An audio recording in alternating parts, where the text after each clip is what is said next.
तब नबूकदनेस्सर राजा जुझला उठा और उसके चेहरे का रंग शद्रक मेशक और अबदेनगो के प्रति बदल गया। उसने आज्ञा दी कि भट्टे को 7 गुना अधिक धक्का दो। फिर अपनी सेना में कई एक बलवान पुरुषों को आज्ञा दी कि शद्रक मेशक और अबदेनगो को बांधकर उन्हें धधकते हुए भट्टे में डाल दो। तब वे पुरुष अपने मोजों, अंगरखों, बागों और अन्य वस्त्रों सहित बांधकर उस धधकते हुए भट्टे में डाल दिए गए। वह भट्टा तो राजा की दृष्टि आज्ञा होने के कारण अत्यधिक धधका था।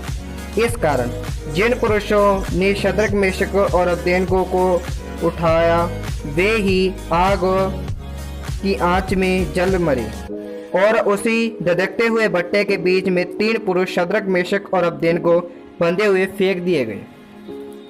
तब नबूकदनेस्सर राजा अचंभित हुआ और घबरा उठा और मंत्रियों से पूछने लगा, क्या हमने उस आग के बीच 3 ही पुरुष बंदे नहीं डलवाए? उन्होंने राजा को उत्तर दिया, हाँ राजा, सच बात है। फिर उसने कहा, अब मैं देखता हूँ कि 4 पुरुष आग के बीच में खुले हुए टहल रहे हैं और उनको कुछ भी हानि नहीं पहुंची और चौथे पुरुष का स्वरूप ईश्वर के पुत्र के समान। फिर नबूकदनेस्सर राजा उस धधकते हुए भट्टे के द्वार के पास जाकर कहने लगा, हे शद्रक मेशक और अबदेनगो, हे परम प्रधान परमेश्वर के दासों, निकल कर यहाँ आओ। यह सुनकर शद्रक मेशक और अबदेनगो आग के बीच में निकल आए।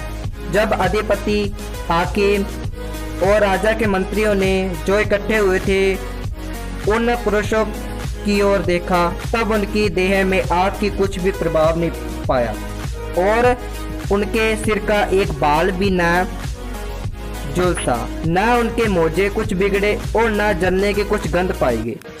नबूकदनेस्सर राजा कहने लगे, धन्य है शद्रक मेशक और अबदेनगो का परमेश्वर, जिसने अपना दूत भेजकर अपने इन दासों को इसलिए बचाया क्योंकि उन्होंने राजा की आज्ञा न मानकर तुझे पर भरोसा रखा और यह सोचकर अपना शरीर भी अर्पण किया कि हम अपने परमेश्वर को छोड़कर किसी देवता की उपासना की दंडवत न करेंगे। इसलिए अब मैं यह आज्ञा देता हूँ कि देश देश और जाति जाति के लोगों और भिन्न भिन्न भाषा बोलने वाले में से जो कोई शद्रक मेशक और अबदेनगो के परमेश्वर को कुछ निंदा करेगा टुकड़े किए जाएंगे और उसका घर घूरा बनाया जाएगा, क्योंकि ऐसा कोई और देवता नहीं है जो इस रीति से बचा सके।